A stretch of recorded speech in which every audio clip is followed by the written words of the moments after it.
je suis Emmanuelle Alabi, j'ai fondé le cabinet d'avocats Alabi Associés. Ça fait déjà 22 ans que je suis spécialisée en droit de l'immigration à Bruxelles et j'ai obtenu le titre de spécialiste du barreau. Quand on parle de rentier, on parle d'une personne qui a des avoirs financiers qui sont relativement importants et qui a finalement une capacité financière pour pouvoir investir éventuellement, alors soit en Belgique, soit qui a déjà investi à l'étranger, dans des actifs et que ces actifs puissent leur permettre de vivre en Belgique sans avoir à travailler, sans avoir évidemment à demander une aide sociale. Et donc, la logique finalement de la création de ce statut, qui n'existe pas réellement dans la loi, on va en parler dans une minute, c'est de permettre à des personnes qui ont quelque chose, une valeur ajoutée pour la Belgique d'un point de vue économique, parce qu'elles vont venir, elles vont dépenser, investir en Belgique et elles y ont des attaches, c'est de leur permettre de venir s'installer en Belgique, mais sans devoir y travailler. Donc, qui n'est pas concerné, vous le voyez dans le slide, c'est justement la personne qui veut devenir administrateur ou associé actif dans une société belge. Elle n'est pas concernée par le statut de rentier, elle devra plutôt alors demander une carte professionnelle pour travailleurs indépendants. Pour ceux que ça intéresse, on a publié un article sur notre site internet, donc je vous invite à le consulter et à nous suivre pour le prochain webinaire à l'occasion duquel on en parlera. Mais je souhaitais vraiment préciser que ça ne concerne pas les personnes qui veulent être administrateurs ou actifs. Par contre, si vous souhaitez être investisseur dans une société de droit belge et que vous acquérez des parts, des actions, des obligations qui elles-mêmes génèrent des rentes régulières, alors à ce moment-là, vous êtes concerné par le statut. Donc, c'est important de faire la différence entre le fait d'être investisseur dans une société de droit belge et de recevoir des rentes de par cet investissement et d'être vraiment un administrateur ou un associé actif qui, lui, est soumis à l'obligation d'obtenir une carte professionnelle et n'est pas concerné par ce statut de rentier. Alors, même chose, les personnes qui veulent travailler en Belgique comme salariés ne sont pas concernées par ce statut. Et je voulais faire un petit point spécifique parce que certains pays, comme l'Espagne, ont créé le statut de digital nomade qui permet à des personnes qui sont salariées mais dans leur pays d'origine et qui ont le droit de travailler à distance de bénéficier d'un droit au séjour. Malheureusement, en Belgique, le statut de rentier ne permet pas à une personne qui est salariée d'obtenir le statut de rentier, étant donné que le salaire n'est pas considéré comme une rente, étant donné que vous dépendez d'un employeur, même à l'étranger. Alors, cela dit, c'est pas pour ça que vous pouvez pas essayer d'introduire une demande d'autorisation de séjour, c'est juste que vous n'êtes pas concerné par le statut de rentier et que donc, c'est l'Office des étrangers qui appréciera au cas par cas, en fonction des documents que vous allez joindre à votre dossier, si cette autorisation de séjour peut vous être octroyée ou non. Sur cette notion de rente. Donc, vous avez la définition qui apparaît sur votre écran. Il y a une petite coquille, c'est donc le revenu périodique d'un bien ou d'un capital. Donc, c'est pas le travail qui doit être régulier, stable et suffisant. Le but, je vous l'ai dit, c'est de ne pas avoir besoin de travailler en Belgique parce que vous prouvez que vous avez des rentes qui vous permettent de vivre et de subvenir à vos besoins. Alors, en termes de montant, comme il n'y a pas de loi qui prévoit le statut de rentier, il n'y a pas non plus de loi qui prévoit le montant. Donc, le montant de référence sur lequel l'Office des étrangers se base, c'est le montant qui est généralement exigé pour les autres procédures de séjour et qui se calcule en fait sur base du revenu d'intégration sociale. Donc, le revenu d'intégration sociale en Belgique, c'est le revenu en dessous duquel on considère que vous êtes dans le seuil de pauvreté. Et donc, en matière de séjour, on prend ce revenu qui est indexé plusieurs fois par an. Donc, on demande à la personne d'avoir 120% de ce revenu. Donc, pour que vous ayez une petite idée, aujourd'hui en Belgique, au 1er juillet 2023, ce montant vient d'être indexé à 2008,32 €. Mais ça, c'est en regroupement familial. Maintenant, pour les rentiers, nous, on conseille d'être quand même largement au-dessus, étant donné que c'est un séjour qui est temporaire, on va en reparler dans quelques instants, qui est délivré à chaque fois pendant 1 an, qui doit être renouvelé chaque année en prouvant que vous avez des rentes d'un montant suffisant, et on devra faire ça pendant 5 ans. Donc nous, pour anticiper, si vous voulez, cette indexation, on recommande d'avoir au minimum 3 500 €, mais ce n'est qu'un montant indicatif. Alors, ce qui est important, c'est que l'origine de ce montant doit être prouvée. Donc, il ne s'agit pas de dire « je les ai ». Alors, c'est notamment, évidemment, pour des raisons de blanchiment d'argent, mais c'est aussi parce que l'Office des étrangers veut avoir cette garantie que ce sont des rentes qui sont stables, qui sont régulières. Je vais vous donner un exemple. Il y a quelques temps, j'ai eu une cliente qui avait 3 millions d'euros sur son compte, c'est pas rien. Elle avait de la famille, elle avait vraiment, a priori, toutes les conditions, à part qu'elle avait ces 3 millions d'euros sur un compte. Et donc, ayant des doutes, avant de commencer un dossier, de lui faire exposer des frais, c'est ce qu'on fait toujours, on contacte l'Office des étrangers et on vérifie, on tâte un peu le terrain. Évidemment, c'est pas pour ça que la réponse qu'on va avoir laisse présumer d'une décision positive ou pas, mais en tout cas, ça permet de savoir si oui ou non c'est acceptable. Et donc, ce que la personne m'a répondu, c'est que on peut avoir autant de millions d'euros sur son compte. Pour l'Office des étrangers, ce n'est pas une rente. Ça devient une rente à partir du moment où vous décidez d'investir cet argent, par exemple dans un bien immobilier qui lui-même va générer des loyers, donc des revenus locatifs mensuels. Et là, on est en présence d'une rente. Donc ça, c'est important de comprendre aussi. Et ces rentes devront à terme, ça c'est une autre condition parce que c'est bien d'obtenir le séjour, mais il faut aussi avoir la garantie qu'on pourra le renouveler. Ces rentes doivent être transférables sur un compte belge. Alors à terme, parce que évidemment au début sans titre de séjour, c'est assez difficile d'ouvrir un compte bancaire en Belgique. Par contre, une fois que le titre de séjour vous sera octroyé, là, vous pourrez et vous devrez ouvrir un compte bancaire et on devra prouver lors de chaque renouvellement que ce montant minimum a été versé sur votre compte belge. Voilà, ça ce sont les éléments importants par rapport à la rente. Donc je vous donne des exemples ici dans le slide. Si vous prouvez des loyers, si vous dites j'ai des loyers, alors on devra fournir des actes de propriété, des contrats de bail et des preuves de versement régulier sur votre compte. Si vous dites je suis pensionné et j'ai une très belle pension qui est au-dessus du montant, alors on devra fournir un document officiel qui prouve que vous percevez cette pension. Si ce sont des dividendes, on devra donner tous les documents officiels qui prouvent que vous êtes actionnaire et que vous avez droit à ces dividendes.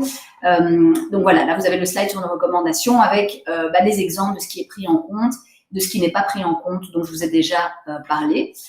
Alors, on aborde maintenant la deuxième condition qui est importante, parce que être riche c'est bien, mais ça ne suffit pas. Ce qu'il faut aussi, c'est que vous prouviez que vous avez des attaches assez solides avec la Belgique. Donc là sur le slide, vous avez un certain nombre d'exemples.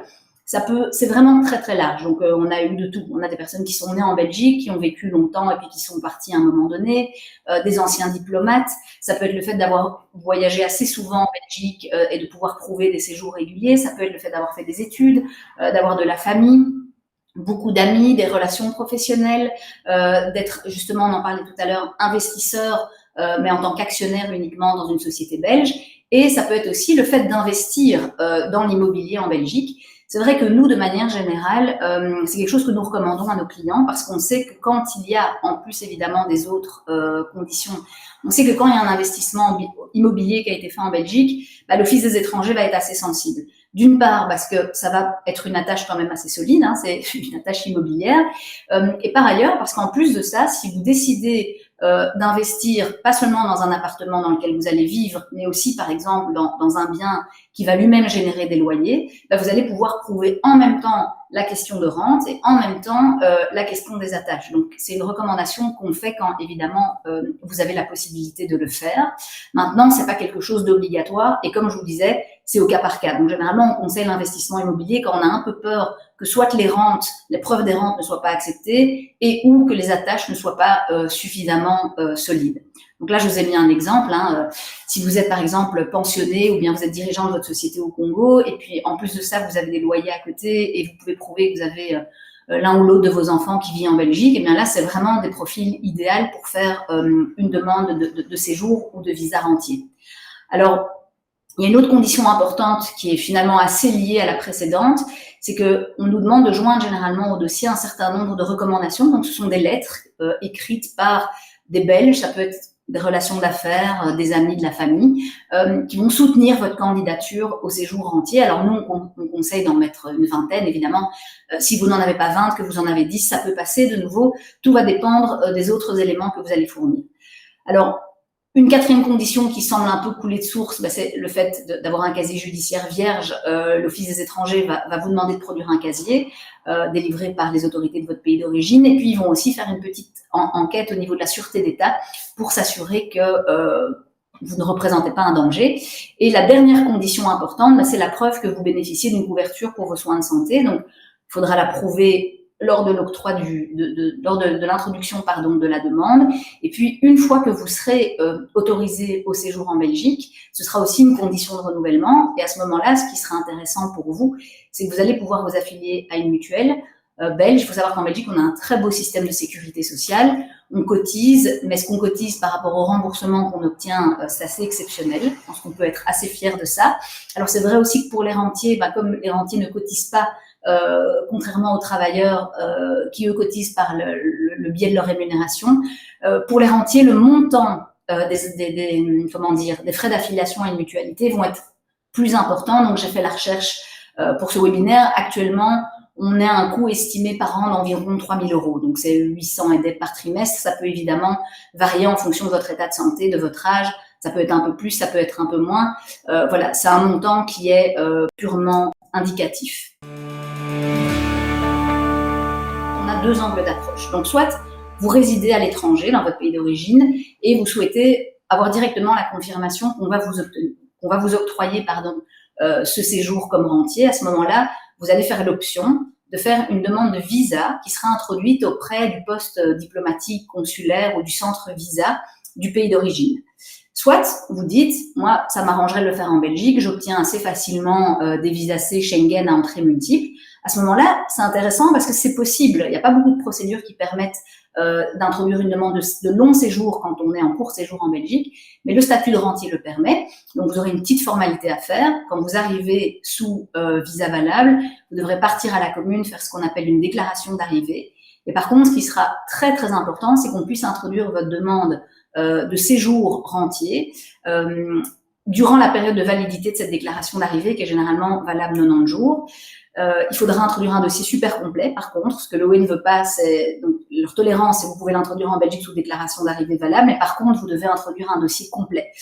Donc, il faudra être attentif à ça. Et nous, c'est vrai qu'avec nos clients, c'est ce qu'on fait, c'est qu'on s'assure en fonction de la rapidité avec laquelle ils peuvent nous communiquer les documents demandés, on analyse alors s'il vaut mieux l'introduire en Belgique avec un dossier complet ou s'il est préférable d'attendre et l'introduire à partir du pays d'origine ou lors d'un futur séjour en Belgique si c'est un visa C à entrée multiple.